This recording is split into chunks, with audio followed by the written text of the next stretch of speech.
এই দেখো এই গাছগুলো নিয়ে নিয়েছি, বুঝতেই পারছো এটা হচ্ছে দোপাটি, শীতকালে ফুল দেবে। আর এটা হচ্ছে একটা নীলকণ্ঠ, এটা হচ্ছে নীল রঙের যে অপরাজিতা সেটাই। আর এদিকে এই গাছটা জানি না বাঁচাতে পারবো কি না, এটা হচ্ছে সাদা অপরাজিতা, কিন্তু থোকা জানো তো, মানে গাছটা দেখেই আমি চারাটা নিয়েছি। আর এদিকে নিয়ে নিয়েছি চন্দ্রমল্লিকা, এই একটা চন্দ্রমল্লিকা আর আরেকটা, এই যে আরেকটা চন্দ্রমল্লিকা, এই দেখো এগুলো সব এখন পুঁতবো।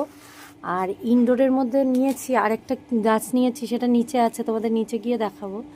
আর এই দেখো এই হচ্ছে মানি প্ল্যান্টটা নিয়েছি, কিন্তু আমি দুদিন বাড়ি ছিলাম না না, তোমাদের দাদাভাই কী করেছে বলো তো, গাছগুলোতে এক গাদা গাদা জল দিয়েছে, পুরো একবারে মানে ভিজে প্যাচ প্যাচ করছে, দেখি কি করা যায়। এই দেখো এখানে আমি মাটিটাকে রেডি করে নিয়েছি, এবার এই মাটির মধ্যে দিয়ে দেবো একটুখানি সার। এখানে আমি সারে ওই যে নিয়েছি হচ্ছে শিংগুঁড়ো, হাড় গুঁড়ো, নিমখোল, এইসব মানে পাঁচমিশালি সার, এটাই অল্প করে মাটির সাথে মিশিয়ে নেব। আমি এই সারই দিই সব সময়।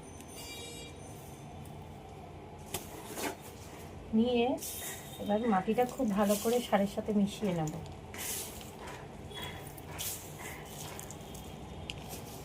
মিশিয়ে নিয়ে গাছগুলো পুঁতব। এই দেখো এই ছোট টবটাই, ছোট নীলকণ্ঠটা দিয়ে দিয়েছি, আর এই টবটাই দিয়েছি, এগুলো এখন আপাতত চলে যাবে, পরে পাল্টে নেব। আর ওই দেখো ওই টবটায় ওই ছোট চন্দ্রমল্লিকা দিয়েছি, এই বড় টবটায় একটু বড় যে চন্দ্রমল্লিকা সেটা দিয়েছি।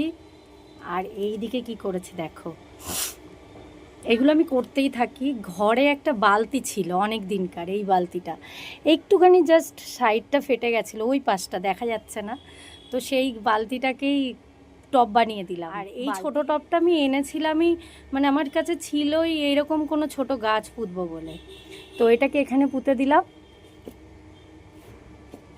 দেখি এখন বাঁচাতে পারি কিনা, আশা করছি বেঁচে যাবে। এখন আর গাছগুলোতে কোনো জল টল দেবো না, এরকমভাবেই পোতা থাকবে, ছাদটা পরিষ্কার করে গিয়ে রান্না করব। তো চলো এখনকার মতন টাটা। আর তোমাদের কিন্তু দেখিয়ে দিলাম আমি কী কী গাছ কিনেছি, তবে আর দুটো গাছ কিনবো, একটু গাঁদা ফুলের গাছ না কিনলে শীতকালে ছাদ বাগান ঠিক মানায় না, সেই দুটো কিনলে টব শুদ্ধই কিনবো, আর নাহলে টব কিনে নিয়ে আসতে হবে, কারণ আর জোগাড়ি দেওয়ার মতন কিছু নেই ঘরে।